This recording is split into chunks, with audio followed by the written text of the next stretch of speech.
Bonjour tout le monde, ici Catherine Brisebois. Bienvenue sur une nouvelle émission du Projet Love. Aujourd'hui, je vous présente Philippe Chouanière, le cofondateur de Oneka, une entreprise de soins corporels 100% naturels, 100% biologiques, fait à partir de végétaux. Il y a quelques semaines, j'ai eu la chance de visiter la ferme Oneka et j'ai tellement été inspirée par la beauté des lieux, par l'énergie d'amour et de bonté des employés et des propriétaires, mais surtout par la vision très humaniste et respectueuse de l'entrepreneuriat qu'ils ont, que j'ai décidé de retourner m'asseoir avec Philippe pour en apprendre davantage sur cette fabuleuse entreprise qui s'est récemment donné comme mission d'avoir une empreinte zéro carbone. Alors oui, c'est possible d'être le changement que nous voulons voir dans ce monde. Alors, merci beaucoup, Philippe, de nous accueillir sur ta belle ferme. Avec plaisir. Alors, toi, tu es cofondateur d'une entreprise qui s'appelle Oneka. Est-ce que tu peux nous expliquer qu'est-ce que vous faites? Bien, Oneka, en fait, c'est une entreprise, une gamme de produits de soins corporels qui est fabriquée à base de, ou je dirais, avec des ingrédients, des plantes qu'on cultive ici à la ferme, ferme qui est certifiée biologique. Et pourquoi vous avez décidé de créer Oneka? C'est une très bonne question. Le départ d'Oneka est vraiment un accident. Donc, c'était moi, ma femme qui a aussi cofondé l'entreprise. On était à la recherche d'un modèle d'affaires, une entreprise ou un projet via lequel on pourrait avoir un impact positif sur la santé et l'environnement. Donc, c'est très, très, très général. Il y a des millions de façons de faire ça. On était en transition dans notre vie. Moi, je venais de terminer ma carrière de hockeyeur. Stacy avait été très impliquée dans le domaine des chevaux, donc compétitif. Et donc, on était à la recherche un peu de la prochaine étape de notre vie, là, avec des attachements assez intenses ou de la passion pour les terres familiales de pomiculture, ici dans les cantons de l'Est. On voulait reprendre les fermes de ma famille, mais pas dans la façon que ça l'était à ce moment-là. Longue histoire courte, on était dans un voyage là, entre la carrière de hockey et puis la nouvelle vie. Et on a rencontré le chimiste qui nous a mis sur ce chemin-là, qui nous a fait réaliser qu'il y a énormément de potentiel d'améliorer les produits, donc d'éliminer des toxines non nécessaires qu'on a que les produits conventionnels ont sur la peau, puis de minimiser beaucoup l'impact au niveau de l'eau, augmenter la biodégradabilité des produits pour minimiser l'impact que les produits ont sur l'eau.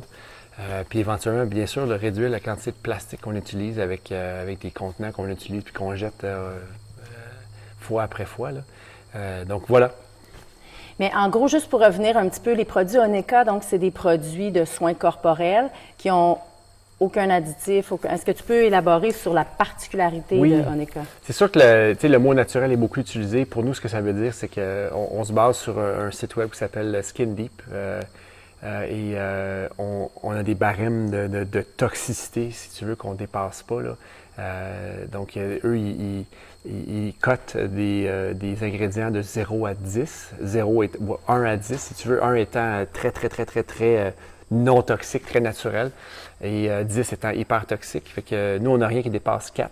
Puis c'est des cas exceptionnels, là, pour des ingrédients qui sont très importants, qui sont très durs à remplacer. Donc, la façon de présenter nos produits, on peut dire que c'est des produits qui sont non toxiques selon le site Skin Deep. Mais donne-nous des exemples des ingrédients qu'il y a dans vos produits. Bien, écoute, les surfactants, c'est des extraits de sucre, décylglucosides, cocoglucosides, donc des surfactants qui sont très doux. De là, le fait que souvent les gens ils trouvent que nos produits ne moussent pas beaucoup. Ou disons, ils ne moussent pas autant qu'un produit conventionnel, c'est tout à fait normal. Je pense que l'absence d'ingrédients toxiques est une chose qui nous décrit. La performance est une chose qui nous décrit parce qu'on sait très bien que même si un produit est naturel, il faut qu'il fonctionne. Sinon, les gens ils vont pas l'utiliser ou en tout cas, ils vont l'acheter une fois, mais ils ne voudront pas le réutiliser à répétition. Et on est super content de faire le lien maintenant, qui n'était pas au départ, mais 4 ou 5 ans après avoir fondé Oneka, on a réussi à acheter une ferme de mes parents et leurs associés, qui est maintenant notre ferme où on cultive certaines de nos plantes, pas tous bien sûr, mais certaines de nos plantes, La ferme est certifiée biologique, fait qu'on est super content d'avoir ce lien, d'avoir cette connexion avec les plantes. Sous forme de teinture, donc on achète tous les huiles essentielles qu'on mélange nous-mêmes pour contrôler la qualité. Donc on ne fait pas d'huile essentielle, mais les plantes qu'on cultive, on les extrait sous forme de teinture mère, donc soit dans l'alcool bio ou dans les macérations d'huile avec de l'huile d'olive. Et c'est une entreprise donc 100% québécoise, en ce sens où vous êtes ici à Fredericksburg, vous embauchez des gens ici. Exact, exact. On a fait le choix conscient de s'ancrer ici, de rester ici. Je dis ça parce que après 2 ou 3 ans d'avoir commencé la compagnie, on avait de la misère. Ça allait bien, mais on avait de la misère. Ça décollait pas comme on voulait. On avait investi énormément d'argent, d'énergie, puis le retour, il venait comme pas. Là, puis on s'est vraiment questionné, est-ce qu'on devrait aller à Montréal? Est-ce qu'on devrait déménager? Puis il y a des amis à nous qui nous ont vraiment fait réaliser que notre distinction, c'est le fait qu'on vient de la campagne, puis tu sais, ils n'allaient pas à Montréal, là, rester en campagne, capitaliser sur ça. Puis c'est après aussi qu'on a fait l'acquisition de la ferme, fait que ça a tout comme... Tous les morceaux se sont emboîtés pour voir la vision plus générale. Mais donc, effectivement, on est ici à Fredericksburg, on habite ici. On est super content de pouvoir embaucher des gens de la région, puis beaucoup de la communauté même ici, là. Sur votre site Web, on peut lire que vous êtes... qu'une des missions que vous avez, c'est de transformer en quelque sorte le négatif en positif. Qu'est-ce que vous voulez dire par là? Bien, il y a plusieurs façons de répondre à cette question-là. Je pense qu'une des énergies qui nous a encouragés à lancer l'entreprise, c'était surtout de redéfinir l'entrepreneuriat, le capitalisme, qui souvent est associé avec l'extraction des ressources, de l'exploitation de la main-d'œuvre, des ressources naturelles, etc.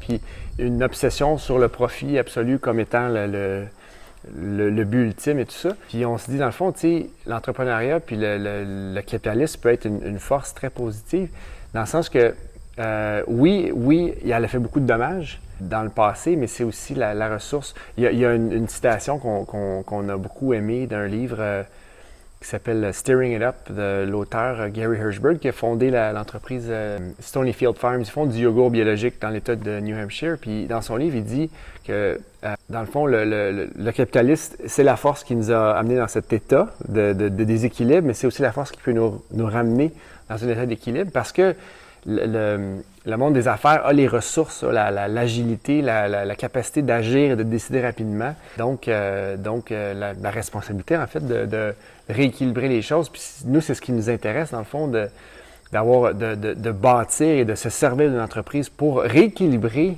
les déséquilibres qui ont été fondés, tant au niveau sociétal qu'environnemental. T'sais, on dit souvent, avoir un impact positif, mais donc nous, on pense que notre entreprise est un véhicule. On le voit comme ça, c'est un véhicule pour rééquilibrer les déséquilibres environnementaux et au niveau de la santé sociétale, etc. Peux-tu nous donner des exemples concrets? Par exemple, qu'est-ce que vous faites chez Oneka justement pour mettre de l'avant ce capitalisme positif-là, en quelque sorte? Bien, je pense que la notion du profit, premièrement, est une notion qui est souvent très mal perçue. On associe le profit avec l'avarie, l'exploitation, etc. Puis nous, le profit, on le voit comme une énergie nécessaire pour justement innover. Puis restaurer, investir dans soit notre équipe ou l'infrastructure pour être mieux, et surtout dans l'innovation des produits, tu sais, pour innover avec des produits qui sont encore meilleurs pour la santé, encore moins nocifs pour l'environnement, qui utilisent moins de plastique, etc. Donc, je pense que juste d'abord la perception du profit, tu sais, qu'on associe le profit avec le gros méchant. Puis c'est vrai. En fait, une des raisons pour lesquelles on a commencé l'entreprise, c'était un peu à cause des 40 titres de voir la corporation qui abusait complètement soit des ressources naturelles ou des ressources humaines, tu sais, à des buts vraiment ultimes de faire un profit à tout prix, tu sais. Je reviens à ce que je disais tantôt, mais tu sais, pour nous, l'entrepreneuriat, c'est un véhicule ultra puissant pour améliorer les choses, s'occuper de la terre, s'occuper du monde, parce qu'on a les ressources pour le faire. Contrairement à des organismes, disons, à but non lucratif qui dépendent des subventions, nous, on peut s'autofinancer avec notre efficacité. Puis ultimement, pour moi, une entreprise qui réussit, c'est une entreprise qui offre une valeur au marché. Puis pour moi, si tu es dans un mode de service, puis que tu t'occupes de ton monde, tu t'occupes de tes clients, bien, c'est très normal que tu sois récompensé avec un revenu. Puis si tu gères bien tes affaires, que tu fasses un profit pour pouvoir réinvestir. Donc pour moi, c'est beaucoup la perception de remettre les choses en perspective, de dire,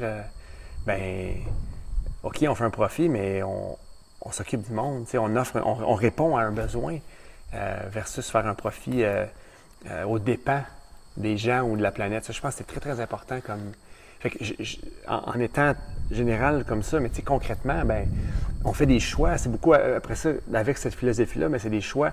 Est-ce que on fait 2 % de profit de plus ou est-ce qu'on augmente les salaires des employés? Ou est-ce qu'on rénove la cuisine pour que l'équipe soit mieux? Est-ce qu'on investit dans une salle de conférence pour être mieux? Je pense que le concept de bien-être est très, très central dans nos décisions. C'est-à-dire que si on fait un choix de reformulation, est-ce qu'on y va pour un produit qui est moins cher, qui nous permet de faire un plus grand profit?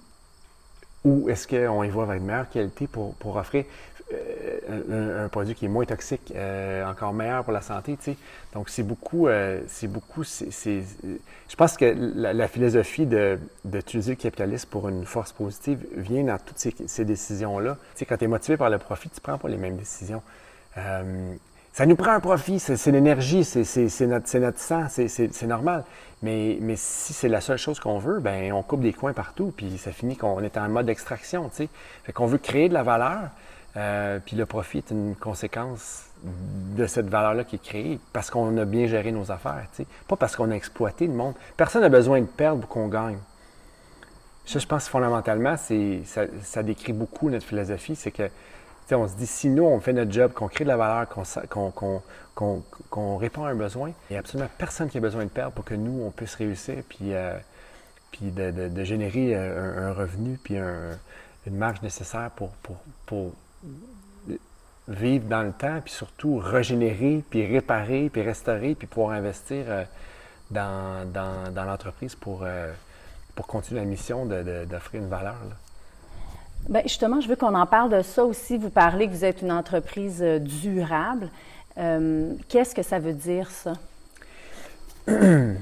Pour moi, une entreprise durable, ça veut dire une entreprise qui est pérenne, qui est stable, qui est neutre. Si on y va mot pour mot, là, qui ne dégrade pas, mais qui ne régénère pas non plus. Je pense que la notion de la durabilité était importante dans les années 1960, quand les gens prenaient conscience que les modes de production, de consommation étaient tout simplement non durables. Je pense qu'aujourd'hui, en 2019, on est rendu à une autre étape. La durabilité ne suffit plus. On doit vraiment shifter dans un mindset, excusez l'expression, mais de guérison, régénération, rééquilibré, réparation, Donc, je pense que le concept de durabilité n'est plus nécessairement adapté aux besoins du moment, qui est vraiment un besoin de régénération. Fait que nous, depuis qu'on a reçu le résultat de notre analyse de cycle de vie il y a 2 ans, on s'est comme vraiment réorienté vers pour redéfinir un peu nos objectifs, nos standards là, qui sont maintenant reliés à la régénération. Puis on espère pouvoir inspirer d'autres entreprises à faire la même chose. Oui, est-ce qu'on va en parler un petit peu plus de ça? Qu'est-ce que c'est une analyse d'impact de vie? Qu'est-ce que vous avez réalisé? C'est quoi la prise de conscience que vous avez eue? L'analyse, en fait, un de nos coachs, nos mentors, nous a challengé. Il a dit est-ce que vous avez déjà mesuré votre impact? Puis on a répondu non. Non, nous autres, on est green, on est une compagnie écologique, tout ça. Puis il dit je vous suggère de le faire pour vraiment prendre conscience de comment vous opérez comme entreprise, c'est quoi votre impact. Fait qu'on a engagé une compagnie pour effectuer une analyse de cycle de vie sur notre entreprise. Puis ça nous a complètement débousselé. parce qu'on a pris conscience qu'on émettait énormément de carbone et qu'on consommait énormément de plastique, malgré le fait qu'on fait attention, on essaie d'optimiser notre logistique, on fait beaucoup de vrac, de remplissage, donc ce qui réduit la quantité de plastique qu'on utilise et de CO2. À titre d'exemple, en 2018, on a émis 250 tonnes de carbone et on a consommé 10 000 kilos de plastique. Donc, j'ai pas de comparable. Je peux pas dire si on est mieux ou moins bon que le marché ou quoi que ce soit, parce que c'est pas nécessairement des informations qui sont disponibles. Sauf que nous, ça nous a juste fait prendre conscience que, tabarouette, on a un impact considérable, même si on fait un effort pour être mieux, mais mieux que quoi? On se compare à quoi? Si on se compare à des compagnies conventionnelles, puis on dit, ben nous, on est mieux que L'Oréal ou Procter & Gamble, mais c'est quoi la référence? C'est facile de se positionner comme étant meilleur que... Mais c'est pas une référence en ce moment. La référence, c'est quoi la référence? C'est la régénération. Puis c'est pas nécessairement non plus d'essayer de caler quelqu'un pour se remonter. Puis souvent dans le marketing, c'est ça, tu sais. Les gens, ils se positionnent, ben on est meilleur qu'eux ou peu importe. Mais tu sais, donc ça nous intéresse pas en ce moment. C'est vraiment comme de dire, ben c'est quoi notre objectif à nous? Puis c'est quoi notre standard à nous pour définir notre propre succès? Puis notre succès en ce moment, il se définit par notre capacité de régénérer. Donc au niveau du plastique puis du carbone, les deux mesures qu'on a réussi à aller chercher, bien, notre objectif en ce moment, c'est de devenir net positif. Donc non seulement compenser ce qu'on émet à chaque année, mais d'aller chercher encore plus. Donc, de dire, ben nous, on est capable de séquestrer du carbone de par nos achats de crédits de carbone, puis on est capable de retirer du plastique de l'environnement via des crédits de plastique qui retirent du plastique qui est destiné à aller dans les océans. Donc, au final, malgré le fait qu'on consomme du plastique et qu'on émet du CO2, bien, avec nos engagements de compensation, on réussit à retirer. Donc, on devient net positif. On peut dire que si on fait ça, bien, on régénère, en fait. On va au-delà de la compensation de nos émissions et de notre pollution, puis on retire de l'environnement. Donc, ça, pour nous, c'est super excitant. Et oui, puis ça crée, bien pas que ça crée, mais ça trace la ligne pour qu'il y ait d'autres entreprises aussi qui le fassent, pour qu'on aille plus loin, pour qu'on soit le changement qu'on veut voir, comme on disait. Hein? Exact. Tu sais, on n'est pas les seuls à réfléchir comme ça. On n'est pas les seuls à poser des questions différentes. Loin de là, il y a des compagnies extrêmement inspirantes, Prana, Patagonia, bon, etc., etc. Tu sais, il y en a plein, là. Sauf que nous, en tant qu'entreprise, c'est pas assez de juste s'accoter sur le minimum à faire, tu sais. Parce qu'en ce moment, c'est pas nécessairement le marché qui nous demande de faire ça, là. Oui, le plastique, il y a un engouement, finalement, tant mieux. Ça fait 11 ans qu'on fait du vrac, puis finalement, il y a comme un engouement qui est important. Mais tu sais, le CO2, personne ne nous demande de compenser notre CO2, là. Puis il n'y a pas personne qui ne va pas acheter notre produit parce qu'on n'est pas carbone neutre. Ou en tout cas, on n'a pas ce feedback-là, tu sais. Fait que c'est plus une question de s'imposer sur nous-mêmes ce standard plus élevé de responsabilité, en fait. Tu sais, c'est de ne pas attendre à ce que ce soit obligatoire de le faire, parce qu'il va être trop tard. Tu sais, on est des gens hyper positifs, mais là, il faut vraiment il faut upper notre game. Il faut aller à un autre niveau, puis rapidement. Là. Fait que on ne veut pas attendre. On s'inspire de plein de compagnies, mais on veut aussi établir notre propre critère de succès. Puis ce critère-là, ça veut dire être une compagnie régénérative dans ses 1000 significations, mais on essaie de garder ça simple. Là, on parle de plastique puis de CO2 en ce moment. Très intéressant et j'aimerais qu'on revienne un petit peu sur l'expérience de l'entrepreneuriat finalement, que j'appelle positif. Tu en as parlé un petit peu, tu sais, cette idée-là de redéfinir le capitalisme en disant oui, on veut faire un profit, mais on met de l'avant nos valeurs.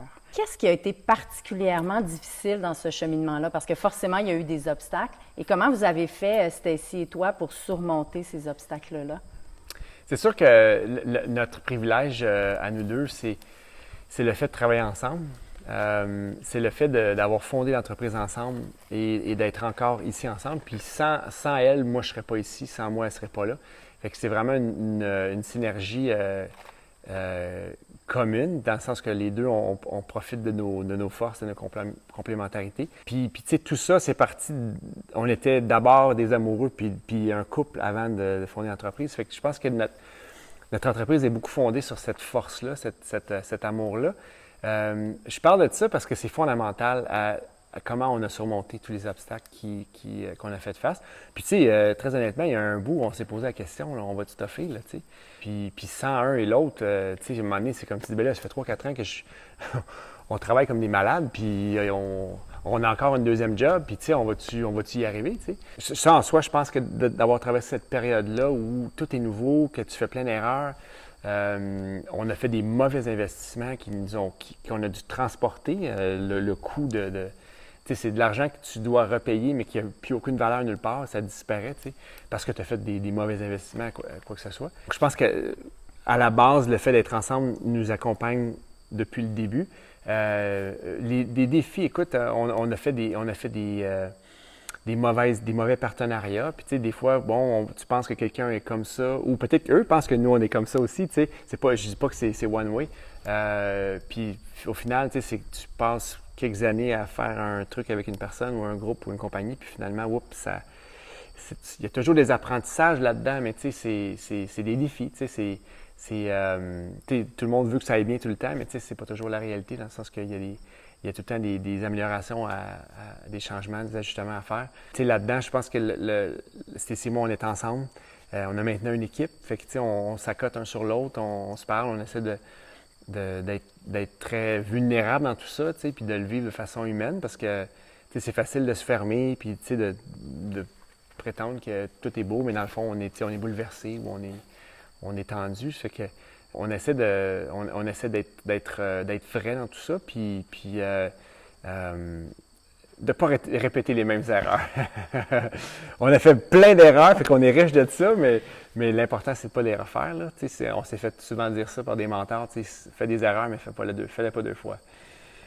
Bien, c'est intéressant. Puis pourquoi je pose la question à chaque fois que j'ai une conversation comme ça avec un entrepreneur, c'est que je pense qu'il y a énormément de gens qui ont des très bonnes idées, mais la réalité, c'est que le chemin de l'entrepreneuriat n'est pas nécessairement facile.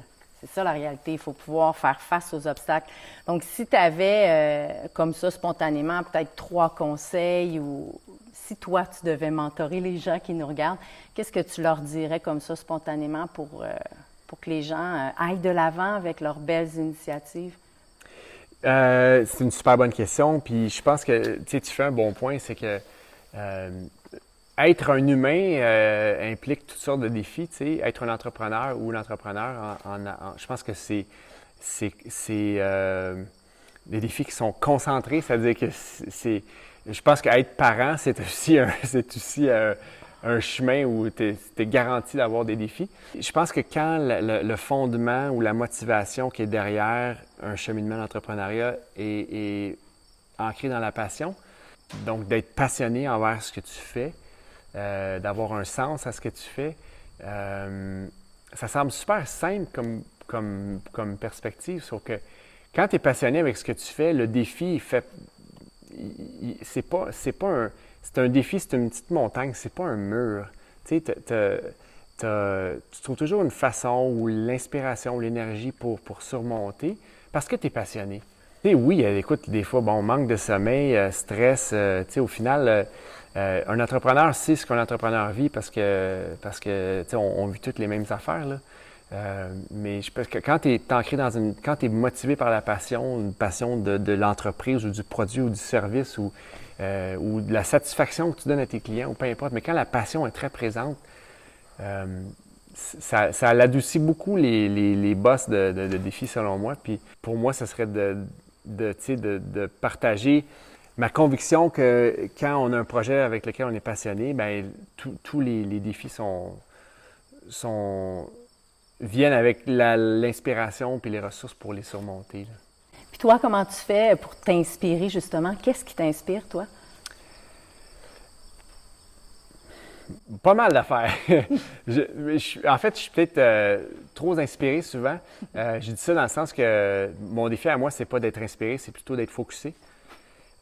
Stacy me complète super bien là-dedans. Pas qu'elle n'est pas inspirée, mais elle a la capacité de rester centrée sur les objectifs. Pour moi, je n'ai pas vraiment de crédit au niveau de l'inspiration parce que ça me vient naturel depuis l'enfance, là. La motivation, l'inspiration, l'enthousiasme, les gens qui me connaissent, ils savent que je suis pas facile, je suis pas dur à faire rire, puis je suis pas dur à inspirer, puis à capter mon attention. Puis pour moi, ça, c'est assez naturel. Je pense que mon défi à moi, c'est plutôt vraiment de rester centré, focusé et rester intéressé parce que j'ai besoin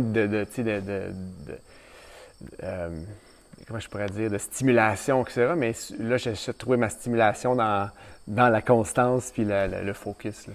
Mais dans le fond, c'est que, on en parle depuis le début, hein, vous auriez pu choisir d'avoir une entreprise comme n'importe quelle entreprise. Mais quand on choisit particulièrement d'avoir une entreprise avec des valeurs sociales, avec un impact positif, il y a une raison pour ça. Donc, qu'est-ce qui fait que toi, c'était vraiment important qu'il y ait ces valeurs-là derrière? Je te dirais, Stacy et moi, les deux, on est très intuitifs. On est très chanceux, choyés d'être connectés à notre gut, là, si on veut. Pour moi, ma réponse, c'est pas du tout rationnelle ou logique ou mentale. C'est vraiment, c'est ça qu'on sentait. Fait que, puis en fait, ça avait aucun sens ce qu'on a fait. On s'est garoché dans une business qu'on connaissait absolument rien, avec aucune ressource, aucune connaissance, on n'avait aucune idée de ce qu'on faisait. C'était réellement un appel du cœur de dire, ben puis ça fait 11 ans qu'on fait ça, puis là, on commence à comprendre ce qu'on fait, tu sais. Fait que, puis avoir un plan, puis être plus organisé, tout ça. Fait que ma réponse à qu'est-ce qui nous a porté à faire ça, c'est réellement pas la tête, tu sais. On ne s'est jamais soucié de rentabilité ou de profitabilité jusqu'à... Puis quand je dis soucier, c'est un grand mot, mais disons, mettre une importance pour la viabilité de l'entreprise jusqu'à il y a 1 an ou 2 ans, tu sais. Fait que, on s'est débrouillé, puis nos affaires ont marché, mais tu sais, c'est pas comme, disons, un cheminement plutôt conventionnel où, tu sais, il y a un plan d'affaires, puis bon, on est-tu rentable, puis après, on a... Fait que c'est un appel du cœur, là. C'était vraiment le désir d'utiliser notre énergie, notre temps, notre entreprise pour pousser un peu l'agenda du monde corporatif, tu sais, où est-ce que les employés sont là pour, tu sais, tout est basé sur l'extraction, la profitabilité, puis j'exagère quand je dis ça, mais tu sais, c'est comme, on est comme, non, tu sais, on peut le faire différemment, puis il y a moyen de s'occuper du monde, puis de ton équipe, puis de l'environnement, puis tout en étant une entreprise, tu sais, profitable et tout ça, c'est que, voilà. Bien, bravo, parce que justement, c'est très inspirant. Puis corrige-moi si je me trompe, mais j'ai lu que Oneca est né aussi d'un besoin personnel. Vous aviez les deux, je pense, soit des allergies ou des problèmes de peau. Fait que c'est né aussi de créer une solution à un besoin que vous aviez. C'est sûr que c'est pas la flamèche qui a allumé le feu, là, mais Stacy était à la peau très sensible, eczéma, etc., psoriasis. C'est sûr qu'elle était comme, ah, ben c'est cool, c'est vrai, il y a peut-être un lien avec, tu sais, ce que je vis et les produits que j'utilise. Fait que ça a amené cette conscience-là. Moi, c'est clair que j'étais allergique aux fragrances synthétiques. Écoute, tu me mets quelque part avec du parfum, j'éternue, c'est garanti, là. Fait que, tu sais, c'était jamais été bien avec des fragrances synthétiques. Fait que le fait d'utiliser que des huiles essentielles, ça fait mon affaire, là. mais je pense que derrière ça, derrière tout ça, c'est vraiment je te dirais un acte de rébellion enrobé d'amour parce qu'on voulait,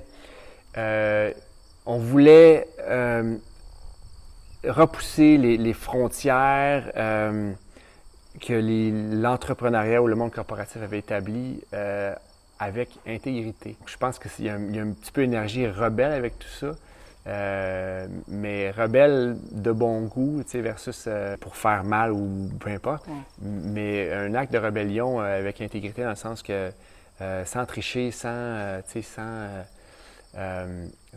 tourner les coins ronds, là. Donc on est pas mal content. Bien justement, tu vas te donner des tapes sur le dos parce que c'est pas quelque chose qu'on fait spontanément. De quoi est-ce que tu es le plus fier avec ce que tu as créé?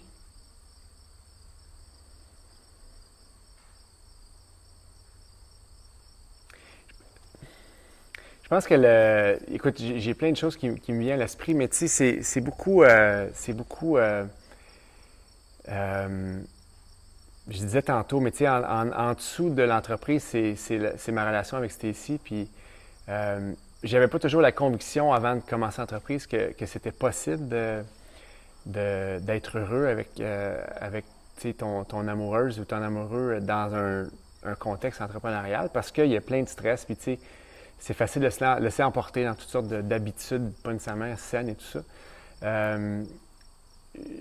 Je suis vraiment fier que notre relation a pu fleurir à travers l'entreprise parce qu'on a vécu plein de défis ensemble. Puis tout comme avoir nos deux petites filles, c'est clairement un processus de croissance personnelle, là, on va s'entendre. Là. Je pense que c'est la chose que je suis le plus fier, c'est comment Stacy et moi on a réussi à rester ensemble, mais surtout développer notre relation à travers le véhicule qui est Oneka. Puis en même temps, ben, on a aidé des gens, on supporte la culture biologique, on réduit du plastique. Fait que, tu sais, je pense que fondamentalement, tout ça, c'est notre relation, parce que si on n'est pas ensemble, Oneka n'existe pas. Puis je pense, après 11 ans, sans vouloir exagérer, je dirais en étant hyper conservateur, les centaines, sinon les milliers de commentaires qu'on a reçus de gens qui apprécient réellement. Puis tu sais, c'est viscéral. Tu te dis, ouais, c'est juste du shampoing, là, tu sais. Mais tu sais, les gens apprécient vraiment l'énergie que les produits, la satisfaction, le bien-être que les produits leur procurent. Puis tu sais, c'est sûr qu'on a cette profondeur-là, l'intention, c'est que c'est pas juste un shampoing, c'est quelque chose qui est réellement bon pour toi, tu sais. Oui, tes cheveux sont beaux, mais tu sais, c'est comme ça te fait du bien. Il y a beaucoup de belles intentions qui sont mises dans la fabrication des produits, tout ça. C'est que, ouais, je pense que notre relation, Stacy et moi, est vraiment à la base de tout ça. Puis l'épanouissement, puis tu sais, maintenant, il y a nos petites filles qui sont là-dedans, puis c'est émerveillant de voir ça, tu sais. C'est que, puis on marche aussi sur les épaules de nos parents, tu sais, dans un sens, moi plus précisément, mais on reprend un peu le flambeau de ce que nos parents ont commencé. Puis Stacy à sa façon aussi, tu sais, ses parents sont entrepreneurs, fait qu'elle a vécu cette réalité-là. Puis j'ai une citation aussi, j'ai rencontré le fondateur d'une grosse chaîne de magasins aux États-Unis qui s'appelle The Container Store, puis il disait, tu sais, que si, dans le temps de ses parents à lui, il est un petit peu plus vieux que nous, tu sais, il disait, c'était toutes des couples qui avaient des business, puis il dit, c'est sûr que ça marchait, tu sais, il y avait de l'intégrité, puis il y avait un équilibre, tu sais, l'énergie masculine, l'énergie féminine, puis lui a fondé son entreprise avec sa femme. Fait que, tu sais, moi, ça m'a fait triper bien raide. J'ai dit, ah, ben ouais, c'est vrai, tu sais, il y a quelque chose de fondamentalement solide dans un couple qui fonctionne de façon saine ensemble, puis de pouvoir exprimer cette solidité-là, puis cet amour-là dans une entreprise, puis dans le monde, bien, tu sais, on parle de réconciliation, puis d'équilibre, puis de guérison. Mais Calvin, tu sais, il y a tellement l'opposé aussi de déséquilibre, puis de relations malsaines dans les couples ou autres, que si nous et d'autres, on est capable de bien vivre ensemble puis de créer des entreprises florissantes, ben je pense que dans un sens, on fait notre job. Wow, merci. Mais d'ailleurs, je vais profiter de ce moment-là pour te rendre hommage et rendre hommage à Stacy et la compagnie parce que c'est comme ça que j'ai connu Oneka. Je faisais un atelier au monastère des Augustines à Québec. On m'a donné une bouteille de vos produits et vraiment, j'ai senti justement toute cette énergie-là. Et j'ai visité la ferme il y a quelques semaines. Hein, vous aviez une porte ouverte et c'est comme ça qu'on s'est rencontrés. Donc, c'est vrai qu'on sent ce désir-là, cette beauté-là, je sais pas. La compagnie dégage beaucoup de grâce, de beauté, d'amour. Donc, merci d'exister. Et merci pour ta grande disponibilité, Philippe, parce qu'on ne se connaissait pas. Je suis venue aux portes ouvertes et tu as accepté de participer au projet Love. Donc, merci beaucoup. Bien, merci à toi. Merci d'être une inspiration, toi et Stacy, et d'avoir le courage, c'est ça que je veux dire, d'avoir le courage, d'avoir des convictions. Tu parlais de rébellion tout à l'heure, mais moi, je trouve que c'est des convictions de dire on peut créer un monde meilleur tout en ayant un profit. On peut créer, on peut avoir des valeurs et avoir un impact positif. Donc, bravo, merci beaucoup. Et où est-ce que tu te vois dans 5 ans?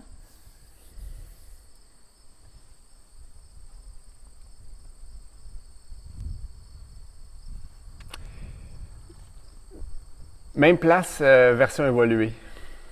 Version améliorée, version next level. C'est sûr qu'en tant qu'individu, en tant qu'entrepreneur, en tant que papa puis mari, ben je dois absolument évoluer puis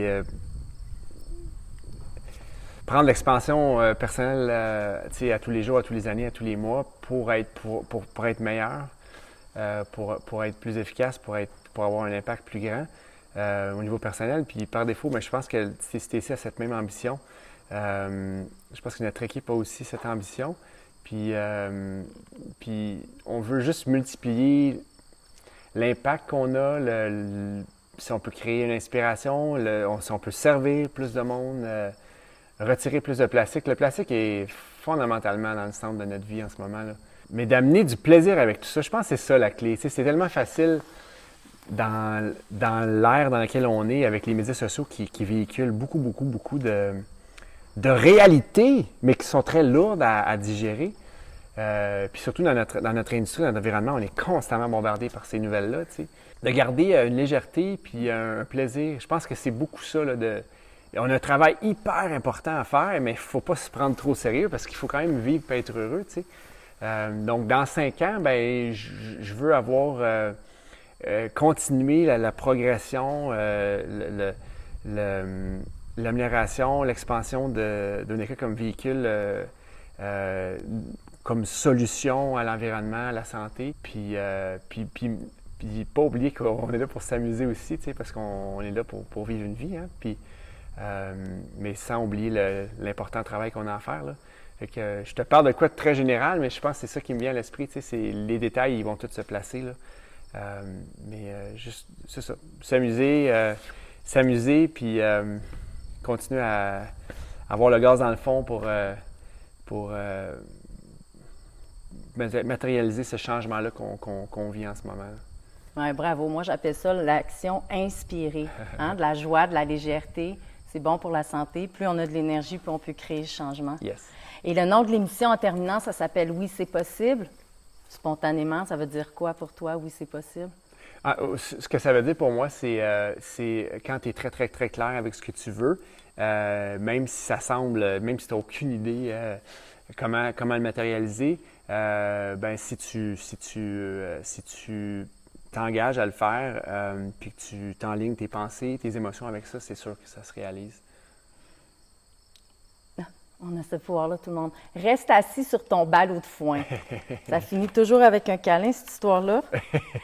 Et là, si tu te lèves de ton ballot de foin, ça va être weird. OK, merci! Merci. Merci à toi! Bon, merci Philippe de ta générosité. Merci à toi. Merci de t'être déplacé. Merci pour ce que tu fais. Ah ben, Frelichburg, là, je le dis à tout le monde, c'est tellement beau.